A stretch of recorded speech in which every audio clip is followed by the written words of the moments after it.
towards that end today. So, in terms of our counter narrative, we must be fearless in what it is that we want for our people, for ourselves, for our family, for our country, for our continent. We have to be really clear and honest about what that is, because if we, quietly follow these sustainability goals, these development goals, and if we quietly follow what the World Bank says and what everybody else says without consulting who is on the ground, it's never going to work. And the very last thing I'll say is that here in Gambia, one of the first things I did, even before I bought land, was connect with activists on the ground. Obviously not everybody, but connect with a lot of activists on the ground of a younger generation who are trying to fight these battles.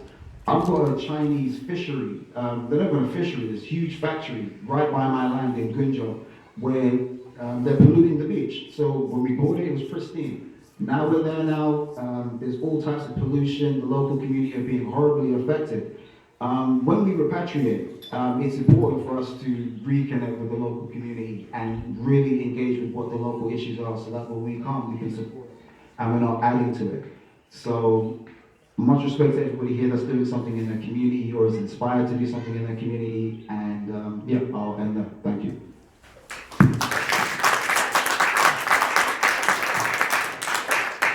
Thank you.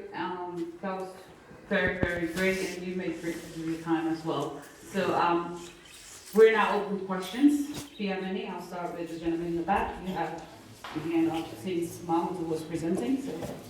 Okay. Yeah, it really was. It really was going to be a question to. I think it's Dr. Salah. Yes. With regards to the dome, I actually got a friend that's got the prototype of the same dome we're talking about, called Matthew Hyperlight. Okay. So I'm not sure if you've been to see him.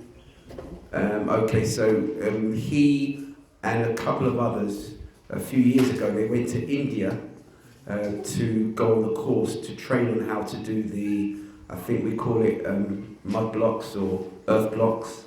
And they came back with a concept. Three brothers from the Caribbean that currently own one of those machines, and they're currently making those blocks, and he's done remarkably well, built an entertainment centre, hotel, kitchen, all through those earth blocks. So definitely great stuff, and I haven't seen that particular machine. He's got a different one, but he's got the dome, and he's got about 15 other rooms, bedrooms that he's made strictly out of the earth blocks. And so we'd like to know, how does somebody get a hold of that equipment that you've got there, and is it on the market selling right now? All right, thank you. Thank you for, I'll take over. So, questions, comments?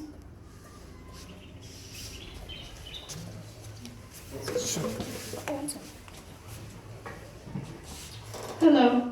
So you mentioned that for you, you see reparations as more, African people giving back to African people. Where do you see, like you were saying, that kind of traditional concept of reparations coming from typically white politicians to typically poor black communities?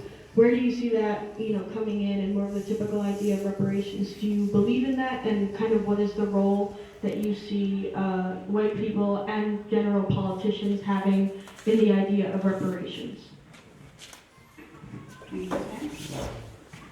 Anyone else?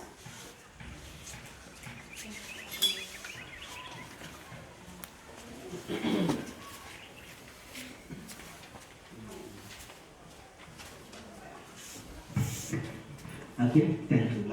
I think I don't have the question, but I have something to add on to what Dr. Salah was trying to say. Basically, my issue is going to be based on the solar taxi.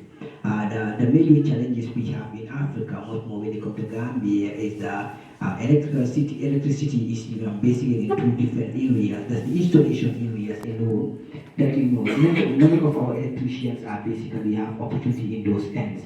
How possible can it work to help the electricians much more when it comes to engineering? Because if you look at the solar taxi, we don't have the resources. We have the knowledge though. We can use our knowledge. We can make a research to make sure that we develop electrical material. materials. But what kind of because we don't have the resources in the Gambia, much more in the West African region. What possibility can we have to have access to those materials to make sure that we also engage ourselves in making sure that we make a basis of these solar taxes? Because I speak right now, I have to divert my course because I believe skill is the skill. If I did skills, that will help me a lot. I was working in one of the NGOs. I have to post the job and I have to go back and study electricity, which is I'm doing recently. A diploma on solar installation programming. But how best can we get those resources to make sure that we make a best use of these solar taxis? Because Gambia, we have almost 6 complete hours, 100% sunlight in the Gambia. What can we do together to make sure that we get those resources? Thank you. Take one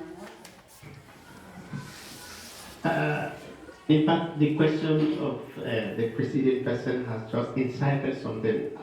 I wanted to complain that when I saw the title of this gathering concerning reason and logic, what readily comes to mind also is philosophy and science. And all what we've been saying, the bedrock basically is science. You develop the Gambia. Most of the things we are doing here, you talk about solar energy, you talk about development, you talk about molding this thing. The basics is science. And in the Gambia, basically what I notice is they highlight majorly on methodology, not the content. Because if even in the teaching, the morning talks and all that, the basic schools, the histories, the background they've been talking about, they're talking about how people will do this, do that, but the content is missing. So the basic science that is required for all these developments are not there. In higher education, at the lower levels, I think there should be something to return back to the government. Even the statistical analysis we're talking about is still science, but the basics is not there. So where are the science teachers? Where do we start from? You look at the machine, we cannot produce the solar panels, we cannot produce the glasses, we cannot, but how do we go? Do we have to still bring in, who is going to operate it? The only thing we have here is the sun. So we still need that basic teaching in science. How do we go about it? How do we do the basic mathematics? How do we bring in these youths to understand it? Because even if you look at computer programming, you want to do the computer programming, you don't have the mathematics, you don't have the basic science, you are just a typist. So these are the things that we should look at as we discuss. Thank you. So we have absence of content.